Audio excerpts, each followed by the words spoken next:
नमस्कार, मी प्रतीक्षा. DNA मराठीमध्ये आपलं स्वागत. अहिल्यानगर जिल्ह्यातील पारनेर तालुक्यात मोठ्या प्रमाणावर बेकायदेशीर उत्खनन होत असल्याचा गंभीर आरोप करण्यात आला आहे. अन्याय निवारण निर्मूलन सेवा समितीनं थेट जिल्हाधिकाऱ्यांकडे तक्रार अर्ज सादर करत तातडीने कारवाईची मागणी केली आहे. उत्खननामुळे पर्यावरण, सार्वजनिक मालमत्ता आणि नागरिकांच्या सुरक्षिततेचा प्रश्न ऐरणीवर आला आहे. पारनेर तालुक्यातील ढवळपुरी शिवारात मोठ्या प्रमाणावर बेकायदेशीर उत्खनन सुरू असल्याचा आरोप करत अन्याय निवारण निर्मूलन सेवा समितीने जिल्हाधिकाऱ्यांकडे सविस्तर तक्रार केली आहे.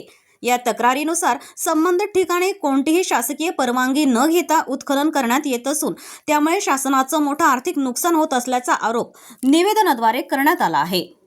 पारनेर तालुक्यातील मौजे ढोळपुरी येथील कुंडीबाची ठाकरवाडी येथे होनाभाऊ घोगरे यांनी यांच्या स्वमालकीच्या जमिनीमधून मोठ्या प्रमाणात उत्खनन करून आणि मोठ्या प्रमाणात ती विक्री करण्यात आलेली आहे.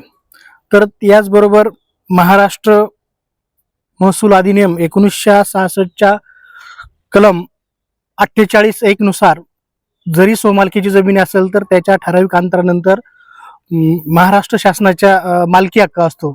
तर त्या नियमाप्रमाणे महाराष्ट्र जमीन महसूल अधिनियम 1966चे कलम 48(7) व 48(8) नुसार संबंधित जागेचा पंचनामा हा सिव्हिल इंजिनियर मार्फत करून त्यांच्यावर दंडात्मक कारवाई करण्यात यावी, यासाठी आज आम्ही निवेदन प्रधान सचिव महसूल वन विभाग मंत्रालय व विभागीय आयुक्त नाशिक आणि जिल्हाधिकारी कार्यालय अहिल्यानगर व तहसील कार्यालय यांना दिलेले आहेत. तर अशाबाबत जे अवैध उत्खनन केलं आणि त्याची मोठ्या प्रमाणामध्ये विक्री करणाऱ्या अशा शेतकऱ्यांना शासनाचा जाब बसावा यासाठी महाराष्ट्र महसूल नियमाने त्यांना अधिनियम घालून दिलेले आहेत आणि त्यानुसार कारवाई करण्याचे अधिकार संबंधित महसूल विभागाला दिलेले असल्यामुळे त्यासाठी पर्यावरण अधिनियम 1986 नुसार भादवी कलम 379 प्रमाणे संबंधित असणारे मंडलाधिकारी व तलाठी यांना ते अधिकार दिलेले आहेत. त्या संबंधित जागेवरून जर उत्खनन झालं तर त्यावर गुन्हे दाखल करण्याचे अधिकार महसूल विभागाला आहेत. त्यामुळे माझ्या तक्रारीच्या अनुषंगाने तत्काळ ही कारवाई होऊन त्यांच्यावर दंडात्मक कारवाई करण्यात यावी. धन्यवाद.